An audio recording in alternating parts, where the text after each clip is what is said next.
Fala, torcedor nordestino, tudo bom com você? Meu nome é Gabriel Silveira e eu tô aqui hoje para mais uma edição do Giro Prorrogação, o seu giro de notícias sobre o futebol hoje da seleção e nordestino.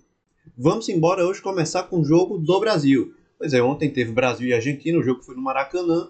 Você deve ter visto, o Brasil perdeu a partida. O Brasil começou bem, para mim, na minha opinião, foi a melhor partida da seleção sob o comando de Fernando Diniz, mas não foi o suficiente. O Brasil jogou melhor, dominou a partida. O primeiro tempo foi todo do Brasil praticamente. A Argentina não teve, no primeiro tempo que eu me lembre, nenhuma chance clara de gol. E o Brasil atacou melhor, teve mais chances, acabou não conseguindo converter. A Argentina se defende muito bem, é um time muito compacto. Várias vezes o Brasil chega com a bola na entrada da área, mas acaba não conseguindo fazer o gol. A bola partiu para rolar no segundo tempo e aí o Brasil também voltou melhor, mas logo aos 18 do segundo tempo, o argentino levantou a bola para dentro da área e Otamendi de cabeça, no lance de escanteio, colocou a bola para dentro, indefensável para o goleiro Alisson. E aí esse foi o número final do jogo. O Brasil ainda perdeu uma chance muito boa antes disso, antes desse lance. Gabriel Jesus fez uma jogada, a bola rebateu entre ele e o zagueiro e ficou no pé de Martinelli, que se afobou, chutou de primeira, chutou no pé do goleiro Martinez, fez uma defesa tranquila numa bola que era para ser de gol. Esse jogo ele ficou marcado por polêmicas. Primeiro, as lamentáveis cenas da briga das torcidas no Maracanã, durante o hino da Argentina, torcedores num setor misto entre Brasil e Argentina, para mim não foi uma boa ideia. Mas é isso, era um setor misto, e aí durante o hino da Argentina, um grupo de brasileiros começou a vaiar o hino. E aí, já sabe, partiu para a briga, porradaria, argentino contra brasileiro, como era um setor misto, onde tinham as duas torcidas. Virou uma confusão generalizada, o jogo atrasou em uns 15 a 20 minutos por conta disso, mas começou. E aí, no segundo tempo, depois que o Brasil tomou o gol, Joelinton ele foi expulso. Num lance que, para mim, ridículo. Para mim, nem falta foi falta pro Brasil antes. O jogador da Argentina vai segurando o braço de Joelinton por vários metros. Alguns segundos puxando e segurando o braço de Joelinton, estava conduzindo a bola. E aí, uma hora, Joelinton, depois de tentar várias vezes se desvencilhar dele, vira para trás e empurra o peito do jogador argentino. O jogador argentino cai no chão, coloca a mão na boca e o árbitro, de primeira, dá vermelho e o VAR, para piorar a situação, não interfere no lance. Foi, para mim, ridículo. Ridículo. Não merecia de forma nenhuma um vermelho Joelinton. Aquilo ali era uma advertência verbal e falta para o Brasil. Se muito, um cartão amarelo para os dois, tá? Porque quem cometeu a falta foi o jogador da Argentina. Mas a arbitragem, que sinceramente estava tendenciosa ontem, desde o começo da partida, expulsou Joelinton. Ele estava em campo faziam apenas 9 minutos. E ainda teve nesse jogo uma declaração do Gabriel Jesus. O Gabriel Jesus ele foi titular no jogo de ontem. É um cara que eu sinceramente gosto, mas na seleção ele não dá certo. Ele deu uma entrevista ontem após o jogo e falou que simplesmente gols não eram o seu forte, que não era a principal característica dele marcar gols.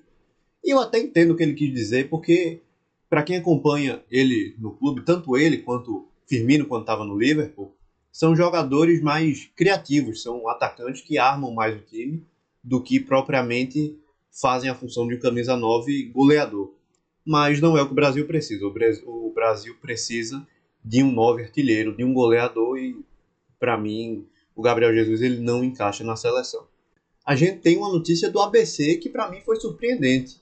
O time de Natal e o Argel Fuchs, eles não chegaram em um acordo para a renovação do contrato e o Argel não vai continuar no ABC para a próxima temporada. Exatamente, torcedor. O Argel Fuchs ele chegou durante o campeonato com uma missão praticamente impossível de evitar o rebaixamento para a ABC. Não conseguiu, eu acho que nem o Pepe Guardiola conseguiria. E aí se esperava que ele ficasse para o ano que vem, porque apesar de não conseguir evitar o rebaixamento, ao meu ver, o ABC evoluiu nas mãos de Argel Fuchs. Tanto que ganhou de 3-2 para o Guarani, que estava brigando pelo acesso. Mas ele não chegou a um acordo com a diretoria. Ele que poderia ficar no ABC, mas não vai. Não haverá renovação e o técnico vai ficar livre no mercado a partir do final desse campeonato. De técnico para técnico, vamos falar agora do Anderson Moreira, o ex-treinador do Sport que foi demitido após a 37ª rodada perder para o Vitória, um duelo importante para o Sport. Ele foi demitido, mas já tem conversas adiantadas com o Sporting Cristal do Peru. Pois é, torcedor, o Sporting Cristal, ele nos últimos anos tem contratado os treinadores brasileiros para treinar o time. Quem estava lá há pouco tempo era o Thiago Nunes, treinador que já passou por Corinthians, por exemplo. E aí ele está fechando contrato com o Sporting Cristal e tem muita chance de treinar o clube peruano nesse ano que vem. Ainda sobre Anderson, saiu uma notícia também que ele pensou em abandonar o futebol depois do jogo contra o Criciúma. O jogo contra o Criciúma, torcedor, para você que não lembra, é aquele jogo em que se esperava que fosse a estreia de Diego Souza. E se existia muita expectativa, a imprensa tinha falado muito de Diego Souza poder estrear dentro da Ilha do Retiro num jogo importante contra o Criciúma, mas não aconteceu e a pressão caiu toda sobre os ombros de Anderson, que nesse sentido não tinha culpa. Ele discutiu com torcedores nessa partida e se sentiu muito ofendido. Disse naquela oportunidade, quando ele passou 1 hora e meia conversando com os dirigentes do esporte antes de aparecer para a coletiva na hora esperada, ele disse na época que estava pensando em rever a sua carreira no futebol e que até pensou em parar. Pois é, torcedor. Ainda falando do esporte, surgiu a informação hoje que Jorge Andrade é o diretor de futebol do esporte, ele não vai ficar para a temporada que vem. O Jorge Andrade ele estava sendo muito criticado, tinha o trabalho dele muito contestado pelas más contratações, por decisões erradas, a permanência do Anderson Moreira, e aí saiu a informação hoje que ele não fica para a temporada que vem. Com a saída dele, resta apenas agora o Augusto Carreiras, que é outro nome que a torcida pede muito a saída e que ele pode muito possivelmente deixar de fazer parte do esporte ano que vem, porque ele deve se candidatar para ser político pelo estado de Pernambuco e o regulamento do esporte não permite que você ocupe um cargo político e um cargo dentro do esporte. Então, muito provavelmente, no ano de 2024, o esporte não terá nem Augusto Carreiras, nem Jorge Andrade comandando o futebol. O Vitória deve realmente enfrentar a Chapecoense com um time misto. Torcedor rubro-negro baiano, essa é a notícia que saiu do Vitória. O Léo Condé, o treinador, ele deu a entender que o time não vai ser o titular e que também não será o time sub-20, como alguns esperavam que o Vitória fosse enviar para esse jogo contra a Chapecoense. Será um time misto. E aí se espera que o treinador poupe alguns dos jogadores que mais têm partidas na temporada.